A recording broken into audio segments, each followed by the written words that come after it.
দিলারা বেগম এবার মোশাররফ সাহেবকেও দিলেন আরেক ধমক। চিনি পরিস্থিতি বেগতিক দেখে চোখের ইশারায় আব্বুকে কিছু একটা সংকেত দিল। তারপর আর কথা না বাড়িয়ে বাধ্য মেয়ের মতো সোজা পড়ার ঘরের দিকে চলে গেল। বেশ গভীর রাত, প্রকৃতির বুকে তখন মুষলধারে বৃষ্টি নেমেছে। আকাশ ভেঙে জল নামলেও আজ অদ্ভুতভাবে একবারের জন্য বিদ্যুৎ চমকায়নি। চারিদিকের এই থমথমে অন্ধকার চিনিকে এক তীব্র নামহীন ভয়ে আচ্ছন্ন করে রেখেছে। অথচ এই ভয়ের চাদর ফুঁড়েও বারবার তার মনে পড়ছে রুদ্রের কথা। পরক্ষণেই চিনির মনে হলো, এমন এক পাষাণ মানুষের কথা মনে পড়াটাই তো অনুচিত।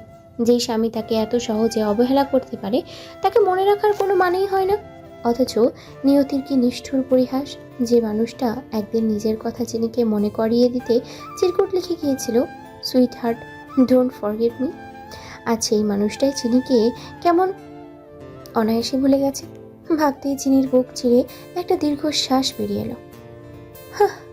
অন্যদিন হলে নিজ বাড়িতে এমন বৃষ্টির রাতে বিদ্যুৎ চমকালে আম্মু নিজে এসে চিনির পাশে বসত, জড়িয়ে ধরত বুকে। কিন্তু আজ চিনি একাকিত্বের এক এমন দ্বীপে দাঁড়িয়ে আছে যেখানে আর কাউকে নিজের পাশে প্রয়োজন বলে মনে হচ্ছে না তার।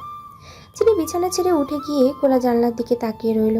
রাতের এই অবিশ্রান্ত বৃষ্টি দেখতে চিনি বারবারই ভালোবাসে। আকাশ থেকে ঝরে পড়া এই জলকণাগুলোকে আজ তার বড্ড আপন বলে মনে হচ্ছে এগুলো যেন বৃষ্টির জল নয়, বরং চিনির চোখের জলই আকাশ হয়ে ঝরে পড়ছে প্রকৃতির বুকে। যাক, অবাধ্য আবেগকে প্রশ্রয় দিয়ে লাভ নেই। মনটাকে শক্ত করে চিনি আবারও এসে বিছানায় বসলো। ঠিক তখনই ঘরের নিস্তব্ধতা চূর্ণ বিচূর্ণ করে রুদ্রের নিজের হাতে লাগিয়ে দেওয়া টেলিফোনটা প্রথমবারের মতো তীব্র শব্দে বেজে উঠল। আচমকা সেই শব্দে চিনির বুকটা ধরফর করে উঠল। এত রাতে কে ফোন করতে পারে? রুদ্র নয় তো? ভাবনাটা আসতেই চিনি নিজের ঠোঁটে একটা বিদ্রুপের হাসি ফুটিয়ে তুলল। মনে মনে বলল, সে তো হতেই পারে না। তবুও এক তীব্র কৌতূহলে কাঁপা কাঁপা হাতে চিনি টেলিফোনের রিসিভারটা তুলে নিল। তার নরম মেয়েলি কণ্ঠে আলতো করে বলল, হ্যালো। ওপাশ থেকে কোনো আওয়াজ এলো না। চিনি আবারও একটু গলা উঁচিয়ে বলল, হ্যালো, কে বলছেন? এবারও ওপাশ থেকে কোনো সাড়া শব্দ মিলল না। শূন্যতার এই খেলায় চিনি এবার কিছুটা রাগান্বিত হয়ে বলে উঠল, ধ্যাৎ। ঠিক তখনই উপাস থেকে একটা অত্যন্ত ভারী এবং গভীর দীর্ঘশ্বাসের শব্দ ভেসে এলো। আর তার পর মুহূর্তেই লাইনটা কেটে গেল। টুট টুট শব্দে চারপাশ আবার নীরব হয়ে গেল। চিনির শ্বাসের গতি মুহূর্তেই কয়েক গুণ বেড়ে গেল। রিসিভারটা হাতে ধরে চিনি স্তব্ধ হয়ে দাঁড়িয়ে রইল। তার মন বলছে, উপাসের ওই নিস্তব্ধতা আর দীর্ঘশ্বাসের মানুষটাকে সে চেনে, খুব গভীরভাবে চেনে। চিনি অজান্তেই চোখের কোণ বেয়ে নীরব অশ্রুধারা গড়িয়ে পড়তে লাগলো। কিছু একাকিত্ব আছে যে শব্দ দিয়ে প্রকাশ করা যায় না, শুধু বুকের ভিতরে নিঃশব্দেই জমে থাকে। মানুষের জীবনে কিছু বিচ্ছেদ আসে, যা কাউকে কাঁদানোর জন্য নয়, বরং ভালোবাসার গভীরতা উপলব্ধি করানোর জন্য। হয়তো প্রিয় মানুষ দূরে না গেলে তার উপস্থিতির মূল্য এতটা তীব্রভাবে অনুভব করা যায় না। নিজেকে সামলে নিল চিনি। মনে মনে ভাবলো, ভাগ্য কি সত্যি তার প্রতি এতটাই নির্দয়? কিন্তু পরক্ষণেই উপলব্ধি করলো, জীবন সবসময় মানুষের ইচ্ছে মতো চলে না। কখনো কখনো সময় প্রিয়জনকে দূরে সরিয়ে দেয়, যাতে অপেক্ষার মধ্য দিয়ে সম্পর্ক আরও দৃঢ় হয়ে উঠতে পারে। সপ্তদশী জোর করে ঠোঁটে হাসি ফুটিয়ে বিছানায় গিয়ে শুয়ে পড়ল। পাশে রুদ্রের বালিশটা ফাঁকাই পড়ে আছে, সামান্য এক টুকরো শূন্যতা। অথচ সেই শূন্যতায় যেন পুরো ঘরটাকে গ্রাস করে নিয়েছে। মানুষ চলে গেলে তার রেখে যাওয়া স্মৃতিগুলো কতটা ভারী হয়ে ওঠে, সেদিন প্রথমবারের মতো উপলব্ধি করলো চিনি। আর সহ্য হচ্ছে না। এতক্ষণ ধরে শক্ত থাকার সমস্ত চেষ্টা ভেঙে চুরমার হয়ে গেল। চিনি আর নিজেকে সংযত রাখতে পারল না। বুক ভাঙা হাহাকার কান্নায় ভেঙে পড়ল মেয়েটা। কখনো বালিশ আঁকড়ে, কখনো চোখ মুছতে মুছতে কাঁদতে লাগলো। অবশেষে কান্না করতে করতেই ক্লান্ত হয়ে পড়ল চিনি। প্রকৃতিরও বোধ হয় নিজস্ব এক দয়া আছে। যখন মানুষ দুঃখের ভার আর বহন করতে পারে না, তখন ঘুম এসে তাকে সাময়িক মুক্তি দেয়। তাই চোখের জলে ভেজা পাপড়ি নিয়েই একসময় ঘুমের রাজ্যে হারিয়ে গেল চিনি। সে নিজেও জানল না ঠিক কখন কান্না আর ঘুম একে অপরের সঙ্গে মিশে গেল। দেখতে দেখতে চারটি মাস কেটে গেছে। কংক্রিটের এই যান্ত্রিক শহরে রুদ্র দিনগুলো কাটিয়ে খুব ব্যস্ততায়। ডক্টরেটের উচ্চতর ডিগ্রি অর্জনের জন্য মানুষটা নিজের সমস্ত সত্তাকে বিলীন করে দিয়েছে পড়াশোনা আর গবেষণায়। ঠিকঠাক মতোই চলছে তার কোর্স। সকাল ঠিক 9টা। ঘড়ির কাঁটার সাথে মিলিয়ে ক্লাস শেষ করে রুদ্র করিডর দিয়ে হেঁটে বের হচ্ছে। ঠিক তখনই পেছন থেকে ভেসে এলো এক গম্ভীর চেনা কণ্ঠস্বর। Doctor Rudra, just a moment please. Rudra দাঁড়িয়ে পেছনে তাকালো। তার ক্লাসের সিনিয়র প্রফেসর এবং নামী চিকিৎসক ডক্টর হ্যারিসন দাঁড়িয়ে আছেন। রুদ্রকে নিজের চেম্বারে ডেকে নিয়ে বসালেন তিনি। কফির কাপে চুমুক না দিয়েই ডক্টর হ্যারিসন অনুরোধের সুরে বলতে শুরু করলেন। রুদ্র, আমি জানি তুমি এখানে একটা নির্দিষ্ট সময়ের জন্য উচ্চতর কোর্স করতে এসেছো, কিন্তু এই মুহূর্তে আমেরিকার একটা অত্যন্ত অঞ্চলের গ্রামীণ হাসপাতালের জন্য তোমার মতো একজন দক্ষ এবং মানবিক চিকিৎসকের বড্ড প্রয়োজন। শহর থেকে বহুদূরের সেই জনপথে বিশাল এক হাসপাতাল গড়ে উঠেছে। সেখানে চিকিৎসার জন্য আধুনিক ও উচ্চতর যন্ত্রপাতির কোনো কমতি নেই। প্রযুক্তির দিক থেকে তা একদম স্বয়ংসম্পূর্ণ, কিন্তু সব থেকেও সেখানে যা নেই তা হলো একজন যোগ্য ডাক্তার। উপযুক্ত আর নিষ্ঠাবান চিকিৎসকের অভাবে সেই গ্রামীণ অঞ্চলের মানুষগুলো আধুনিক চিকিৎসা থেকে বঞ্চিত হচ্ছে। রোগীরা তীব্র যন্ত্রণা নিয়ে প্রতিনিয়ত অপেক্ষা করছে। আমি তোমাকে অফিসিয়ালি রিকোয়েস্ট করছি, তুমি কি সেই হাসপাতালের দায়িত্বটা নিবে? রুদ্র ক্ষণিকের জন্য স্তব্ধ হয়ে রইল। পর মুহূর্তেই রুদ্র নিজেকে প্রশ্ন করল, একজন চিকিৎসকের প্রকৃত পরিচয় কোথায়?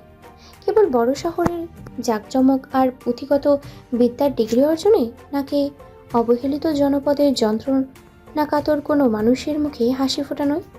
প্রযুক্তির আধুনিক যন্ত্রপাতি তো কেবল জড়বস্তু, যতক্ষণ না একজন চিকিৎসকের ছোঁয়া তাতে প্রাণ সঞ্চার করছে। সৃষ্টিকর্তা যখন তাকে একজন ডক্টর হিসেবে পৃথিবীতে পাঠিয়েছেন, তখন তার কাঁধে এক অদৃশ্য পবিত্র দায়িত্ব অর্পণ করেছেন। আল্লাহ ডাক্তারদের দুটো হাত দিয়েছেন অন্যের সেবা করার জন্য, ক্ষত নিরাময় করার জন্য। একজন মানুষের মৌলিক চাহিদার মধ্যে যেমন অন্ন, বস্ত্র ও বাসস্থান পড়ে, ঠিক তেমনি একজন প্রকৃত চিকিৎসকের মৌলিক চাহিদা হলো রোগীর সেবা করা। যেটা জীবনের স্পন্দন থমকে যেতে বসেছেন, সেখানে হাত বাড়িয়ে দেওয়াটার কোনো দয়া নয়, সেটা হলো আত্মিক বাধ্যবাধকতা। রুদ্র নিজের ব্যক্তিগত সুখ একপাশে সরিয়ে রেখে দৃঢ়তার সঙ্গে বলল, I'm ready.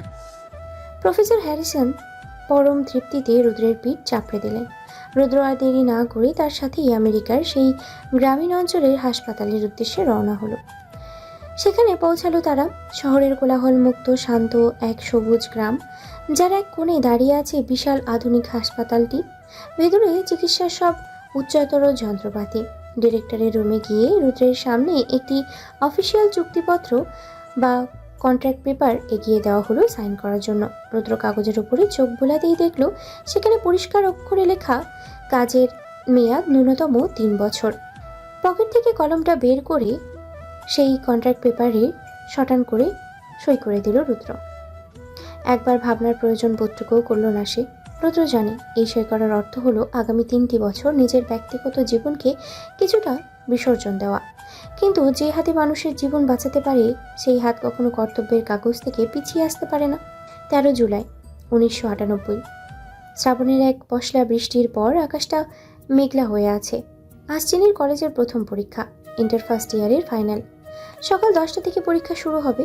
চিনি কাঠের সোফাটায় কাঠের পুতুলের মতো বসে আছে। তার পরনে নীল সাদা রঙের কলেজ ড্রেস, কাঁধের উপরে টেনে বাঁধা ক্রস বেল্ট, আর তার উপরে পরিপাটি করে পিন দিয়ে আটকানো সাদা স্কার্ফ। বসার রুমের এক কোণে মোশাররফ সাহেব চশমাটা নাকের ডগায় নামিয়ে মনোযোগ দিয়ে খবরের কাগজ পড়ছিলেন। দিলারা বেগম ভাতের থালা হাতে নিয়ে চিনির পাশে বসে আছেন। মেয়ের কলেজের প্রথম বড় পরীক্ষার চিন্তায় তার নিজেরই গলা শুকিয়ে আসছে। তিনি পরম মমতায় এক লোকমা ভাত চিনির মুখের সামনে এগিয়ে দিয়ে বললেন, আর 2 লোকমা, এই তো ভাত শেষ হয়ে গেছে। মা আমার ভালো, পেট ভরে ভাত না খেলে পরীক্ষার হলে গিয়ে আবার মাথা ঘোরাবে। চিনি যান্ত্রিকভাবে মুখটা হাঁ করলো। ঠিক ওই মুহূর্তেই টেলিফোনটা তীব্র শব্দ করে বেজে উঠল। শব্দটা শোনা মাত্রই মোশাররফ সাহেব খবরের কাগজটা নামিয়ে তড়িঘড়ি করে উঠে রিসিভারটা কানে তুললেন। ওপাশ থেকে ভেসে এলো কণ্ঠস্বরটা। শুনতেই তার গম্ভীর মুখটায় এক লহমায় আনন্দের আলো ছড়িয়ে পড়ল। তিনি আবেগঘন গলায় বলে উঠলেন, রুদ্র, বাবা রুদ্র। ওপাশ থেকে রুদ্র কি বলছে তা চিনির শোনার সাধ্য ছিল না, কিন্তু রুদ্র নামটা শোনা মাত্রই মেয়েটার মুখের ভিতরে জীবাণু ভাতটুকুও যেন গলায় আটকে গেল। সপ্তদশীর জীবাণুর গতি স্তব্ধ হয়ে গেল। চোখ দুটো গিয়ে স্থির হলো মোশাররফ সাহেবের মুখের উপরে। পাশে বসা দিলারা বেগমও চমকে উঠলেন। তার চোখ দুটো মুহূর্তের মধ্যেই ছলছল করে উঠল। 4 মাস আগে যুক্তরাষ্ট্রে যাওয়ার পর প্রথম দিন এয়ারপোর্ট থেকে একটা ট্রাস্ট কল করেছিল রুদ্র, আর আজ দীর্ঘ 4 মাস পর এটা তার দ্বিতীয়বারের মতো কল। চিনির বুকের ভেতরটা তীব্র এক ঝড় ঝাপটায় ওলট পালট হয়ে যাচ্ছে। চিনি হুড়মুড় করে সোফা থেকে উঠে দাঁড়ালো। দিলারা বেগমের দিকে তাকিয়ে ভাঙা গলায় বলল, আম্মু, আমি আর খাবো না, আমার পেট ভরে গেছে। একটা খুব গুরুত্বপূর্ণ প্রশ্নের উত্তর দেখতে আমি একদমই ভুলে গেছি। উপরে আমার গাইড রাখা আছে, আমি ওটা একটু দেখে আসি। চিনি দ্রুত দোলতলায় উঠে গেল। আড়াল থেকে কান পেতে শুনতে লাগলো নিচের কথোপকথন। দিলারা বেগম অনেকক্ষণ ধরে রুদ্রের সঙ্গে কথা বললেন, অথচ পুরো সময়টায় রুদ্র একবারের জন্য চিনির সঙ্গে কথা বলতে চাইল না। কথাটা চিনির বুকে খচখচে কাটার মতো বিঁধলেও মেয়েটা মুখ বুঝে সহ্য করলো। না বলে না বলুক, নিজের অভিমানটুকু বুকের ভেতরে চেপে রেখে ঠোঁট কামড়ে নিজেকে সামলে নিল চিনি। তবে মনে মনে একটা কথাও ঠিক করে ফেললো, একবার দেশে ফিরে আসুক না অসভ্য মানুষটা, তারপর তার সঙ্গে হিসেব হবে। এমন সহজেই অবহেলার জবাব না দিলে ছাড়বে না চিনি। 2001 সালের 19 ফেব্রুয়ারি। দেখতে দেখতে দীর্ঘ 3টি বছর কেটে গেছে। আজ থেকে ঠিক 3 বছর আগে এই দিনেই রুদ্র নিজের চেনা পরিমণ্ডল ছেড়ে যুক্তরাষ্ট্রে পাড়ি জমিয়েছিল। 3 বছরে অনেক কিছুই বদলে যায়। 2000 সালে রুদ্রর কোর্সটি সম্পূর্ণভাবে শেষ হয়ে যায়। যে হসপিটালটি একসময় আধুনিক যন্ত্রপাতি থাকা সত্ত্বেও শুধু যোগ্য চিকিৎসকের অভাবে প্রাণ মৃত্যুপ্রায় হয়ে পড়েছিল, রুদ্রের ছোঁয়ায় আজ তা প্রাণবন্ত। রুদ্র এখন এই গ্রিনউড মেমোরিয়াল হসপিটালের অত্যন্ত সফল এবং জনপ্রিয় চিফ মেডিকেল অফিসার। তার অক্লান্ত পরিশ্রম, সঠিক নেতৃত্ব আর মানবিক সেবার কারণেই হাসপাতালের সুনাম এখন পুরো স্টেট বা রাজ্যে জুড়ে ছড়িয়ে পড়েছে। দূর দূরান্ত থেকে রোগীরা এখন আর শহরের বড় হাসপাতালে ছুটে যায় না, বরংই গ্রিনউড হসপিটালটিতেই পরম ভরসায় সেবা নিতে আসে। এই 3 বছরের হাসপাতালের চিকিৎসার ব্যবস্থা অভূতপূর্ণ উন্নত হয়েছে। রুদ্রের দক্ষ পরিচালনায় চালু হয়েছে একটি সর্বাধুনিক কার্ডিয়াক কেয়ার ইউনিট এবং 24 ঘন্টার জরুরি ট্রমা সেন্টার। একসময় যেখানে রুদ্রকে একাই প্রায় সব রোগী সামলাতে হতো, আজ সেখানে রুদ্র সুনাম ও হাসপাতালের আধুনিক পরিবেশ দেখে আমেরিকার বিভিন্ন বড় শহর থেকে 4 জন নতুন, তরুণ এবং অত্যন্ত দক্ষ স্পেশালিস্ট ডাক্তার এসে জয়েন করেছেন। এদের মধ্যে 2 জন অভিজ্ঞ সার্জন এবং 1 জন পেডিয়াট্রিশিয়ান রয়েছেন। রুদ্র এখন শুধু একজন চিকিৎসকই নয়, এই নতুন হসপিটালের মেন্টর এবং হসপিটালের মূল অভিভাবক। 2001 সালের 19 জুন চুক্তিপত্রের মেয়াদ আনুষ্ঠানিকভাবে শেষ হতে চলেছে। বিকেলের দিকে হলরুমে এক বিশেষ সভার আয়োজন করা হলো। হসপিটালের ট্রাস্টি বোর্ড এবং ডক্টর হ্যারিসন স্বয়ং উপস্থিত আছেন সেখানে। দীর্ঘ 3 বছর পর রুদ্র যখন সাইন করার শেষ পেপারটা টেবিলে এগিয়ে দিল, তখন পুরো হলরুমে এক মুহূর্তের জন্য নীরবতা নেমে এলো। গ্রিনউড মেমোরিয়াল হসপিটালটাকে শূন্য থেকে আজকের এই সফল অবস্থানে দাঁড় করানোর পেছনে যার অবদান সবচেয়ে বেশি, তাকে চিরতরে ছেড়ে দিতে কারোর মন সায় দিচ্ছিল না। ঠিক তখনই ডক্টর হ্যারিসন রুদ্রের কাঁধে হাত রেখে হেসে উঠলেন। তিনি টেবিলের উপরে আরেকটি নতুন অফিসিয়াল পেপার এগিয়ে দিয়ে বললেন, ইয়াং ম্যান, তোমার অফিসিয়াল কন্ট্রাক্ট শেষ হয়েছে সত্যি, কিন্তু এই হাসপাতাল তোমাকে চিরতরে ছেড়ে দিচ্ছে না। তুমি এখন আমাদের এই মেডিকেল টিমের একজন মুখ্য বা প্রধান কনসালটেন্ট। আমরা জানি তোমার নিজের দেশে ফেরার তাড়া আছে, তাই তোমাকে আমরা আটকে রাখবো না। তবে নতুন চুক্তি অনুযায়ী বছরে অন্তত 1 থেকে 2 বার তোমাকে এখানে আসতে হবে। আমাদের বিশেষ কেসগুলো হ্যান্ডেল করতে হবে আর হাসপাতালের মেডিকেল টিমকে গাইড করতে।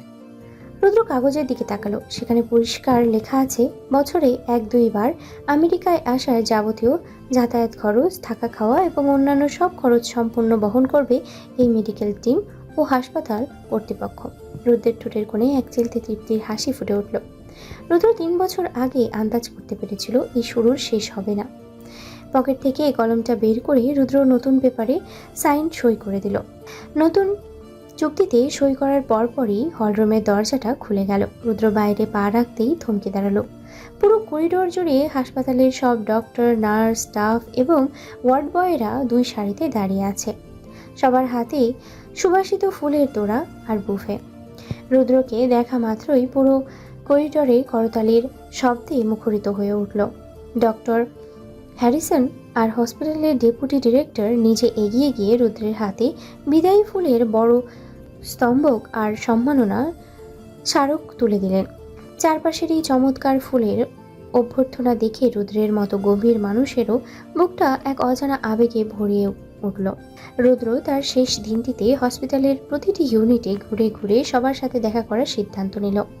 মানুষটা মাঝরাতে কোনো রোগীর অবস্থান আশঙ্কাজনক হলে নিজের ঘুম বিসর্জন দিয়ে ওটিতে ছুটে আসতো।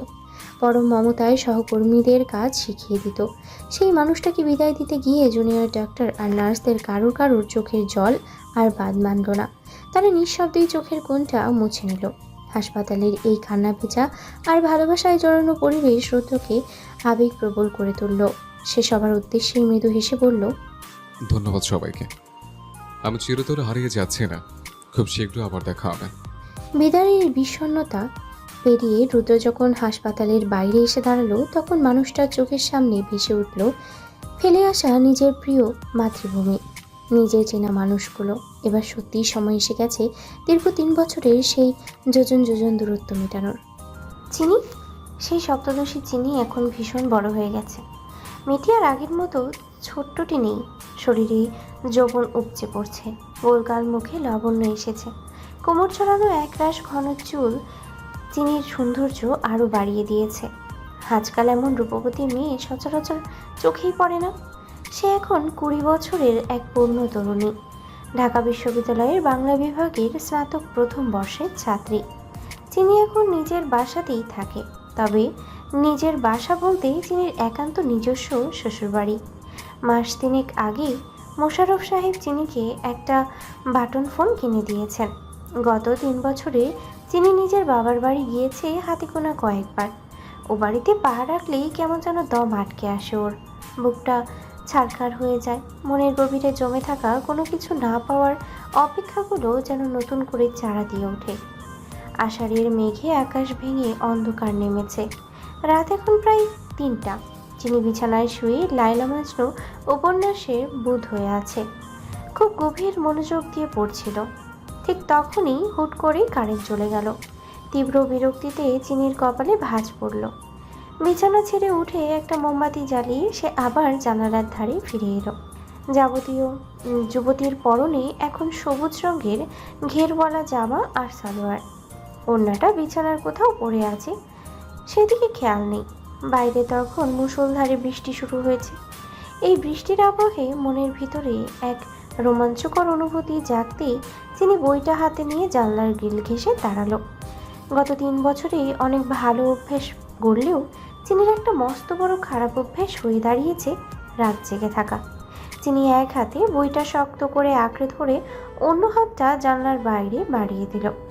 বৃষ্টির শীতল জলকণা হাতের তালুতে ছুঁয়ে যেতেই এক অদ্ভুত ভালো লাগায় মনটা জুড়িয়ে গেল চিনির। ঠিক তখনই নিস্তব্ধ ঘর কাঁপিয়ে চিনির ফোনটা বেজে উঠল। এই অসময়ে কার ফোন? বিরক্ত হয়ে চিনি ভাবল, চন্দ্রিমা, ও ছাড়া আর কি হবে। হাতটা টেনে এনে ফোনটা রিসিভ করতেই ওপাশের মানুষকে কিছু বলার সুযোগ না দিয়েই ঝাঁঝালো গলায় বলে উঠল, এই চন্দ্র, এই রাত বেড়েতে কি সমস্যা তোর? হ্যাঁ, আমার ভাইয়া বুঝি স্বপ্নে এসে রোমান্স করেনি, সেই দুঃখে বুঝি ফোন দিয়েছিস? বেয়াদব মেয়ে লোক কোথাকার। কিন্তু ওপাশ থেকে মুহূর্তেই ভেসে এলো এক গম্ভীর পুরুষালী স্বর। চিনি, don't say a word please. নিচে এসে গেটটা খুলে দাও, আমি খুব ক্লান্ত। কথাটা কানে যেতেই চিনির হাত থেকে বইটা মেঝেতে পড়ে গেল। এটা রুদ্রর কণ্ঠস্বর। তীব্র এক আকস্মিকতায় চিনির সারা শরীর কেঁপে উঠল। পা দুটো যেন মাটির সাথে লেপ্টে গেল। ওপাশ থেকে রুদ্রর অবহেলিত কণ্ঠ আবার ভেসে এলো, আসবে নাকি চলে যাবো আমি? চিনি আর এক মুহূর্ত নিজেকে ধরে রাখতে পারল না। কানে ফোনটা চেপে ধরেই নিজের ঘরের দরজা খুলে এক ছুটে বেরিয়ে গেল। অন্যটা সাথে নেওয়ার কথাটাও মাথায় এলো না। বসার ঘরের দরজা খুলে মেয়েটা সোজা বেরিয়ে এলো বাইরের উঠোনে। আকাশের অবাধ্য বৃষ্টি নিমিষেই চিনির সারা শরীর ভিজিয়ে দিল। কাঁপা কাঁপা হাতে গেটের তালাটা খুলল চিনি, কিন্তু গেটটা খোলার পর ওপারের দিকে তাকিয়ে এই পাষাণ মানুষটার মুখের দিকে তাকানোর সাহস বা প্রয়োজন কোনোটাই চিনি বোধ করলো না। তীব্র উত্তেজনায় কান থেকে ফোনটা হাত ফসকে নিচে পড়ে গেল। চিনি সেই দিকে তাকিয়ে দেখল, ঠিক তার সামনেই দাঁড়িয়ে আছে রুদ্র। বৃষ্টির পানিতে ভিজেছে রুদ্রর পায়ে থাকা কালো লোফার জোড়া। চিনি মেঝে থেকে ফোনটা তুলতেও চেষ্টা করলো না। কোনো কথা না বলেই সে দ্রুত পায়ে ভেতরের দিকে চলে গেল। এত বছর পর হুট করে এভাবে রুদ্রর মুখোমুখি দাঁড়ানোর মতো মানসিক ক্ষমতা এই মুহূর্তে চিনির অন্তত নেই। রুদ্র স্ত্রীর দৃষ্টিতে চিনি চলে যাওয়া দেখল। বৃষ্টির ছাপে চারপাশটা আবছা, ঘন অন্ধকার। মানুষটা নিচু হয়ে চিনির ফেলে যাওয়া বাটন ফোন হাতে তুলে নিল।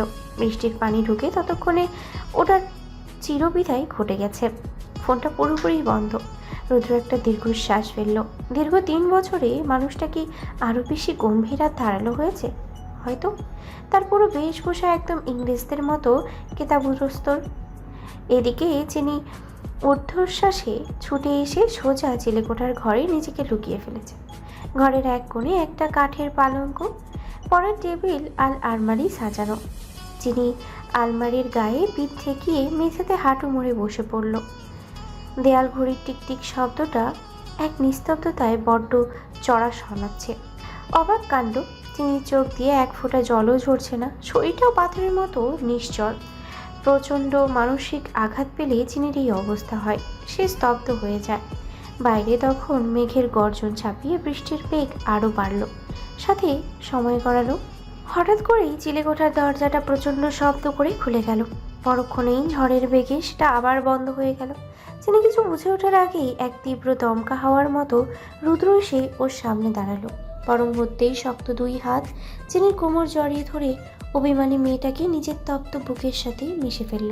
চিনির কোমর ছাড়ানোর একরাশ ভেজা চুলের মাঝে রুদ্র নিজের আঙ্গুল গলিয়ে দিয়ে সরাসরি নিজের ওষ্ঠজোড়া চেপে ধরল চিনির ওষ্ঠে। অপ্রত্যাশিত আকস্মিক তীব্র ছোঁয়ায় চিনির বুকটা হাবড়ের মতো ধকপক করতে করতে কাঁপতে লাগলো। তরুণী অবশ হয়ে চোখ দুটো বন্ধ করে নিল, আর সাথে সাথেই এতক্ষণের জমে থাকা অশ্রু বাদ ভেঙে গাল বেয়ে গড়িয়ে পড়ল। রুদ্র আরো শক্ত করে আঁকড়ে ধরল চিনির কচি পাতার মতো নরম ওষ্ঠ দুটো। তীব্র দহনে খামচে ধরল চিনির কোমর। নিবিড়ভাবে নিজের সাথে মিশিয়ে নিয়ে চিনির ওষ্ঠধারের সমস্ত সুধা যেন এক নিমিষেই শুষে নিতে চাইছে রুদ্র। চিনির ভেতরের অবদমিত অভিমানগুলো জেগে উঠল মুহূর্তে। মেয়েটা নিজের 2 হাত দিয়ে রুদ্রের চওড়া বুকে কিল ঘুষি মারতে শুরু করলো। তাকে দূরে ঠেলে দেওয়ার আপ্রাণ চেষ্টা করলো, কিন্তু রুদ্র অদম্য। মানুষটা চিনির ঠোঁটে আলতো করে দাঁত বসিয়ে দিয়ে এক মৃদু কামড় বসালো। পরক্ষণে রুদ্র নিজের এক হাত দিয়ে চিনির 2 হাতকেই শক্ত করে চেপে ধরলো নিজের বুকের সাথে, যেখানে তার হৃৎপিণ্ডটা তখন ঘোড়ার মতো ছুটছে। চিনিকে একটু নিঃশ্বাস নেওয়ার অবকাশ দিয়ে বউয়ের ঠোঁটে আলতো করে আর একটা ছোট্ট চুমু খেলো রুদ্র। তারপর মাদকাতর স্বরে ফিসফিসিয়ে বলল, চুমু খেতে দাও, বোঝাপড়া পরে করছে। ব্যাস এইটুকুই রেহাই। কথা শেষ হতে না হতেই রুদ্র আবারও তীব্র ব্যাকুলতায় চিনির ওষ্ঠধর নিজের দখলে নিয়ে নিল। চিনি এবার আর কোনো নড়াচড়া করলো না। ওর সবটুকু শক্তি যেন হারিয়ে গেছে। এই অবাধ্য একটুখা মানুষটা ওকে নড়াচড়া করার মতো কোনো সুযোগই যে অবশিষ্ট রাখেনি। চিনি আলমারির সাথে একদম মিশে গিয়ে গুটিসুটি মেরে বসে রইল। ঘরের কোণে হ্যারিকেনের আবছা আলোটা থেমে থেমে কাঁপছে। এতক্ষণ ধরে চলা ঝড়টার পর অবশ্য লোকটা চিনির ঠোঁটের অস্তিত্ব একদম বিপন্ন করে ছেড়েছে। তীব্র লজ্জায় আর অভিমানে চিনি নিজের ঠোঁটটা দাঁত দিয়ে চেপে ধরে মুখের ভেতরেই পুরে রাখলো। হঠাৎই কোনো পূর্বাভাস ছাড়াই রুদ্র চিনিকে পাজাকোলা করে নিজের বুকে তুলে নিল। চিনির ঠোঁট গলে একটা মৃদু প্রতিবাদের শব্দও বেরোলো না। যদি লোকটা আবার কোনো অবাধ্য অনাকাঙ্ক্ষিত আচরণ করে বসে। রুদ্র চিনিকে কোলে নিয়ে সোজা ওদের শোবার ঘরের দিকে পা বাড়ালো। বিছানায় চিনিকে আলতো করে বসিয়ে দিয়েই অসভ্যতা হন করে গিয়ে দরজাটা আটকে দিল। এই ঘরে চিনি জ্বালিয়ে রাখা মোমবাতিটা তখন প্রায় শেষ হয়ে এসেছে। শেষ নিভু নিভু আলো ছড়াচ্ছে চারিদিকে। রুদ্র এগিয়ে গিয়ে ঘরের হ্যারিকেনটা উস্কে দিল। চিনি আর রুদ্রর দিকে তাকালো না, মাথা নিচু করে বসে রইল। রুদ্রের তীক্ষ্ণ পরখ করে নেওয়ার দৃষ্টিটা চিনির সারা অবয়বে ভুলিয়ে গেল। তারপর ধীর পায়ে এগিয়ে এসে মানুষটা খাটের উপরে বসলো। রুদ্রের এই অতিরিক্ত নৈকট্য চিনি আর সহ্য করতে পারছিল না। ভেতরের জমে থাকা ক্ষোভ উপড়ে গিয়ে চিনি বলে উঠল, শুয়েছেন কেন আমায়? রুদ্র নির্বিকারী উত্তর। ইচ্ছা হয়েছিল। চিনি ঝাঁঝালো গলায় বলল। বিদেশ থেকে কি অসভ্যতম ডিগ্রি নিয়ে এসেছেন? রুদ্র বলল। যদি এনেও থাকি তাহলে সমস্যা কোথায়? চিনির ভেতরের রাগটা এবার দ্বিগুণ হয়ে গেল। মেয়েটা ফুঁসে উঠে বলল। অসভ্য। অসভ্যতম শুরু করলে সহ্য করতে পারবে? চিনি মুখ ঘুরিয়ে প্রশ্ন করলো। ফিরেছেন কেন? রুদ্র নিজের ঠোঁটে ঠোঁট চেপে পড়ল। দ্বিতীয় বিয়ে করতে। বউ নিয়ে একবারে আমেরিকায় সেটেল হব। চিনির বুকের তীরের মতো বিঁধল কথাটা। তাও সে নিজের কষ্ট আড়াল করে তাচ্ছিল্যের সুরে বলল। তো করুন না বিয়ে, মেয়ের অভাব পড়েছে। আমেরিকাতে বসেই বিয়েটা করতেন, কষ্ট করে দেশে কেন আসতে হলো? আশ্চর্য। রুদ্র হালকা কাঁধ উঁচিয়ে শুধালো। হু আর ইউ? অপমানে চিনির ভেতরটা চূর্ণ বিচূর্ণ হয়ে গেল। মেয়েটা শুষ্ক জিভ দিয়ে নিজের ঠোঁট দুটোকে একবার ভিজিয়ে নিল। তারপর একরাশ তিক্ততা নিয়েই বলল। ভুলে গেলেন? হাহ, আপনার থেকে এর চেয়ে বেশি কিছু আর কি বা আশা করা যায়? চিনি একটু থেমে শক্ত কণ্ঠে বলল। মাই নেম ইজ চিনি আহমেদ বর্ষা। রুদ্রের মাদকতা জড়ানো নিশাতুর গলায় প্রশ্ন করল। বড় হয়েছ? চিনি না বোঝার ভান করে অহংকার নিয়ে বলল। সরি। পর মুহূর্তেই রুদ্র বাঘের মতো চিনির শরীরের উপরে ঝাঁপিয়ে পড়ল। পুরুষালী দেহের সবটুকু ভার অসভ্য মানুষটা সঁপে দিল চিনির কোমল শরীরের উপর। আচমকা এই ভারে মেয়েটার দম আটকে যাওয়ার উপক্রম হলো। চিনি ফুসফুস করে তপ্ত নিঃশ্বাস ছাড়তে লাগলো। রুদ্র চওড়া কাঁধে দুই হাত দিয়ে ঠেলার চেষ্টা করেই চিনি আর্তনাদ করে উঠল। উফ, উঠুন, ব্যথা পাচ্ছি। রুদ্র এক চুলও নড়ল না, বরং গাঢ় স্বরে বলল। সহ্য করো। চিনি আবার রুদ্রর কাঁধটা ঠেলে সরিয়ে দেওয়ার ব্যর্থ চেষ্টা করে হুমকি দিল। আমি কিন্তু চিৎকার করব। রুদ্র নিজের ঠোঁটটা কামড়ে ধরল। তারপর চিনির চোখের দিকে তাকিয়ে ফিসফিস করে বলল। খারাপ চিৎকার নাকি ভালো চিৎকার? চিনি লজ্জায় চোখ দুটো শক্ত করে বুঝে ফেলল। নিজে তাতে দাঁত চেপে মেয়েটা বলল। নাটক করছেন কেন? ছাড়ুন আমায়। রুদ্র কোনো কথা না বলেই চিনির উন্মুক্ত গ্রীবা নিজের নাকটা ডুবিয়ে দিল। সেখানে তার তপ্ত নিঃশ্বাস আর নাকের মৃদু ঘষা চিনির শরীরের ভিতরে অদ্ভুত শিহরণ তুলে দিল। চিনি নিজেকে আর সামলাতে পারছিল না। একদিকে অভিমান, অন্যদিকে রুদ্রের এই তীব্র মোহময়ী অত্যাচার। মেয়েটা আর সইতে না পেরে নিজের দুই হাতের আঙুলগুলো রুদ্রর পিঠে শক্ত করে গেঁথে দিল। তীব্র আকুলতায় চিনির নখগুলো রুদ্রর ধপধপে সাদা শার্ট ভেদ করে চামড়া কেটে বসল। আর সাথে সাথেই সেখানে রক্তের লাল আভা ফুটে উঠল। কিন্তু রুদ্র সেই দিকে কোনো খেয়াল নেই। রুদ্র চিনির গলার খাঁজে চুপটি করেই পড়ে রইল। চিনির ভেতরের বাঁধটা এবার ভেঙে গেল। মেয়েটার নিজের কান্না চেপে রাখতে পারল না। রুদ্রর সামনেই অঝরে কাঁদতে শুরু করলো। ফুপিয়ে উঠে মেয়েটা বলল। আমি কিন্তু ভুলে যাইনি। রুদ্র তার মুখটা সামান্য তুলে জিজ্ঞেস করলো। যেমন? চিনি আর কোনো কথার খরচ করলো না, শুধু চোখ দুটো বন্ধ করে রইল। এই মানুষটা এত বছর পর ফিরে এসে কোনো অনুশোচনা বা সাফাই গাওয়ার বদলে এসেই শুধু নিজের অধিকার খাটানো শুরু করেছে। চিনি ভেজা গলায় বলল। আপনি না বলেছিলেন বোঝাপড়া করবেন? রুদ্রর গম্ভীর স্বরে বলল। বলেছিলাম। রুদ্র এবার চিনির উপর থেকে উঠে ধীরে স্থির হয়ে বসলো। এতক্ষণে চিনি যেন খাঁচামুক্ত পাখির মতো হাফ ছেড়ে বাঁচল। বুক ভরে নিঃশ্বাস নিতে নিতে মেয়েটা এবার রুদ্রের দিকে ভালো করে তাকালো। সিল্কি চুলগুলো কপালে এলোমেলো হয়ে লেপ্টে আছে। মুখাভাবে এক চরম ক্লান্তির ছাপ। চুলগুলো এখনও ভেজা, বোধহয় কিছুক্ষণ আগেই গোসল করেছে। রুদ্রও কয়েক মুহূর্ত চিনির দিকে স্থির দৃষ্টিতে চেয়ে রইল। তারপর আকস্মিকভাবে আবার চিনির দিকে ঝুঁকে এলো এবং মেয়েটার কানের লতিতে নিজের ঠোঁট ছুঁয়ে অত্যন্ত নিচু স্বরে ফিসফিস করে বলল। ওনা কোথায় তোমার? কথাটা বলেই রুদ্র আর এক মুহূর্তও দাঁড়ালো না, ঘর ছেড়ে বাইরে চলে গেল। রুদ্র চলে যেতেই চিনি চমকে উঠে দ্রুত নিজের দুই হাত বুকের উপরে তির্যকভাবে চেপে ধরল। হায় আল্লাহ, চিনি এতক্ষণ অন্যা ছাড়াই এই অসভ্য লোকটার সামনে ঘুরছিল, আর লোকটাও এতক্ষণ। লজ্জায় চিনি যেন বরফের মতো জমে গেল। লজ্জার তীব্রতায় তার কান মাথা ঝাঝা করতে লাগলো। চিনি দ্রুত বিছানার পায়ের কাছ থেকে একটা সুতি কাঁথা টেনে নিয়ে নিজের গায়ে জড়িয়ে নিল। কি এক বাজে আর অদ্ভুত পরিস্থিতির মুখোমুখি হতে হলো তাকে। রুদ্র যে আড়ালে আড়ালে এতটা অসভ্য চিনি তার স্বপ্নেও ভাবেনি।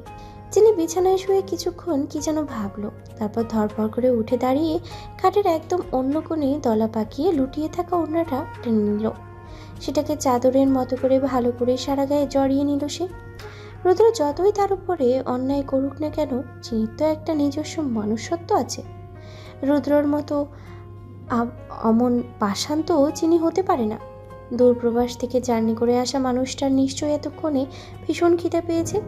নিশ্চিত এতক্ষণ দানা পানি কিছুই পেটে পড়েনি।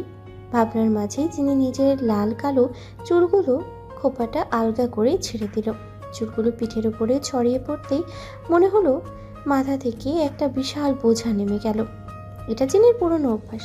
যখনই মেয়েটা খুব বেশি মানসিক শান্তিতে বা অশান্তিতে থাকে, চুলগুলো ছেড়ে দেয়। তারপর একটা মোমবাতি জ্বালিয়ে নিয়ে চিনি ধীর পায়ে নিচে নেমে এলো। নিচে এসে রান্নাঘরের দিকে তাকাতেই চিনির চোখ দুটো ছানা বড়া হয়ে গেল। দেখলো রুদ্র একা একাই মনোযোগ দিয়ে আটা মাখছে। রুদ্রর মতো একজন গম্ভীর মানুষকে যে কোনোদিন এমন ঘরোয়া ও সাধারণ অবস্থায় দেখবে, চিনি তা স্বপ্নেও ভাবেনি। লোকটার কি যুক্তরাষ্ট্র থেকে ফিরে মাথাটা পুরো গেছে, নাকি এই 3 বছরে রুদ্র একদম আদল বদল হয়ে গেছে কে জানে। চিনি আর দাঁড়িয়ে না থেকে রান্নাঘরের ভিতরে এগিয়ে গেল। ধীর পায়ে এসে মেয়েটা রুদ্রর ঠিক পেছনেই দাঁড়ালো। হ্যারিকেন আর মোমবাতির আলো আধারিতে চিনির নজর গেল রুদ্রর পিঠের দিকে। মানুষটার ধবধবে সাদা শার্টের উপরে স্পষ্ট রক্তের দাগ লেগে আছে। ডান দিকে 3টা আর বাম দিকে 4টা লাল রঙের ফোঁটা গোল হয়ে ফুটে উঠেছে। নিজের করা কাণ্ডটা ভুলে চিনি হঠাৎই ভীষণ ব্যাকুল হয়ে উঠল। মেয়েটা তার সহজাত সুরেলা কণ্ঠে শুধালো,